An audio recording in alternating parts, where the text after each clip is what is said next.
بسم الله الرحمن الرحيم إن الحمد لله نحمده ونستعينه ونستغفره ونعوذ بالله من شرور أنفسنا ومن سيئات أعمالنا من يهده الله فلا مضل له ومن يضلل فلا هادي له وأشهد أن لا إله إلا الله وحده لا شريك له وأشهد أن محمدا عبده ورسوله. The time is always short on a Thursday evening because the masjid has to be cleaned, so we only have about 10 to 15 minutes, so we'll go right into the class, inshallah. Last week, we did the things that require the ghusl, and so we mentioned in there some of the rulings around menstruation, and the request was to go and spend one session on it, just trying to understand it a little bit better, and also to do the class live, which we have on the YouTube. So anyone who doesn't know what the YouTube channel is, the board is outside and has the details over there. You can take it from there, inshallah. The second thing to say is that the way that we have designed the classes is that we discuss the fiqh according to the four imams. So this has generated some questions on the particular way that I am doing it. So, and I've said this before, but I would just really want to reiterate that when I discuss the classes, I don't actually mention what the evidence is behind any of the opinions. And the reason for this is that I'm not desiring for you to decide which one is better.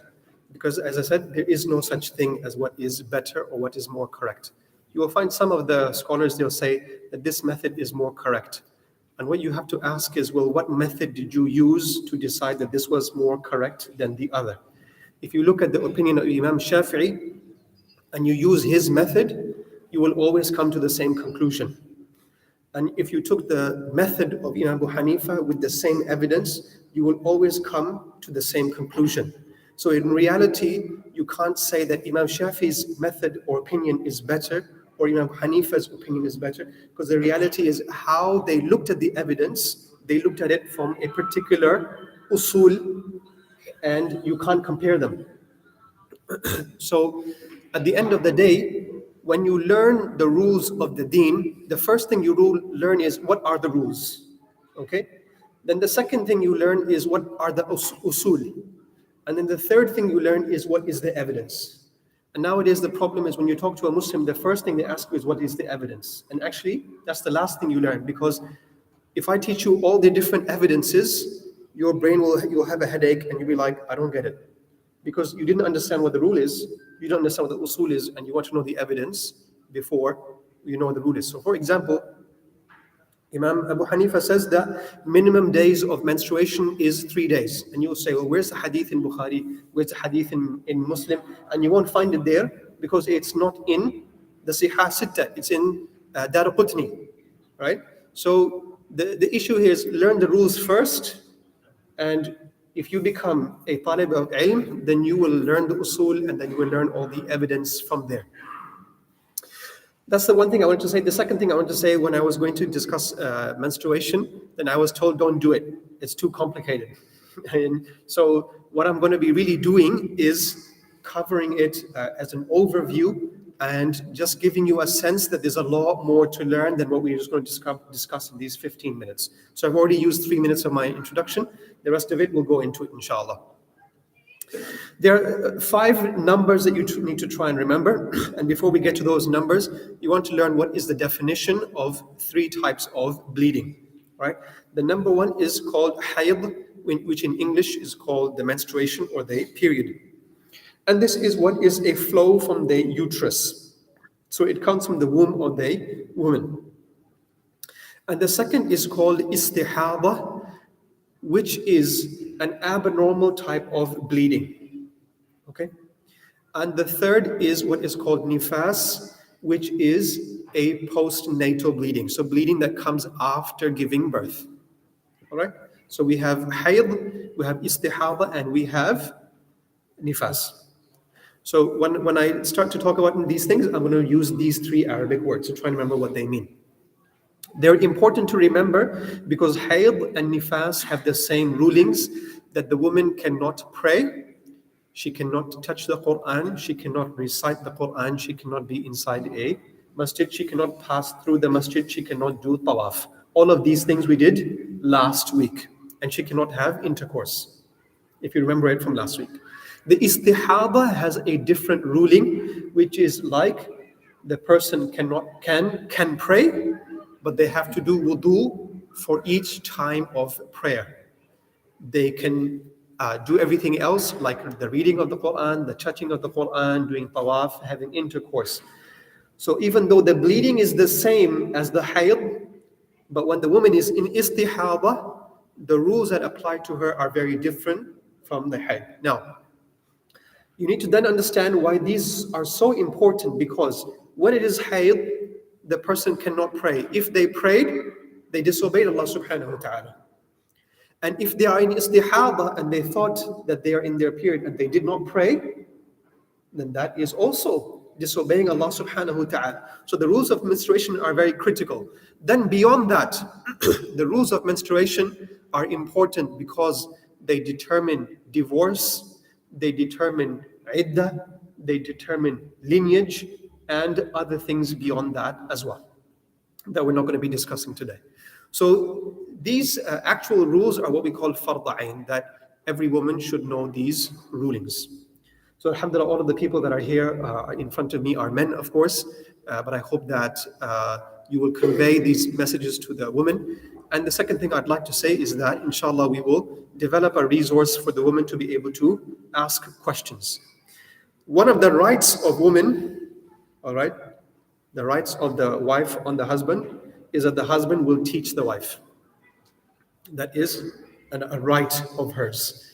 So because the woman is not attending the masjid, because she has other duties, and the men are attending and they learn something, it is the right of the woman that she should be taught the minimum amount of the knowledge that she needs to know. So that's just an introduction and understanding of the key concepts within menstruation. The minimum number of days that will be considered the hayd or the menstruation is 3 days, according to Imam Abu Hanifa. All right? So that is 3 days and nights.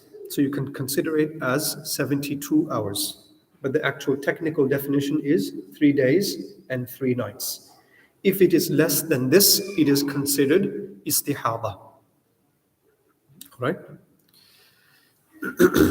Is it running? It should be running, right? It's a backup. According to the other 3 Imams, Imam Malik, Imam Shafi, Imam Ahmad bin Hanbal, it is 1 day. All right? So if it is less than that, it is not considered hayd, it will be considered istihada. Then the maximum number of days, according to Imam Abu Hanifa, is 10. 10 days and 10 nights. When she gets beyond that, if she's still bleeding, it will be considered abnormal bleeding, or it will be considered istihada. She will do ghusl, and then she will do wudu for every prayer, and she can pray and read Quran and do everything else. Okay? According to Imam Shafi'i and Imam Malik, it is 15 days. Right? And also according to Imam Ahmad bin Hanbal, it is 15 days. We'll go through all these numbers and we'll combine them. Then the woman has a minimum number of days where she be considered technically pure. Now, just understand that every believer is considered pure. No believer is considered najas.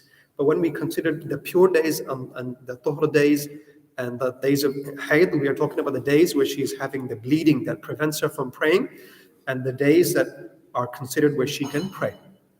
So that the minimum number of days where she will be considered pure is 15 days. All right?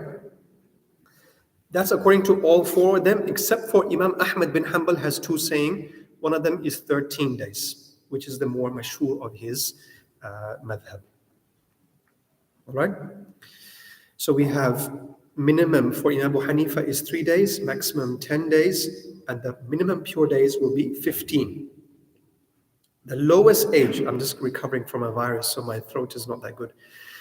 The minimum age for hayd to be considered is 9 years old. And remember, these times and years are always in the lunar calendar, not in the solar calendar, always in the lunar calendar, because the fiqh was made on the lunar calendar.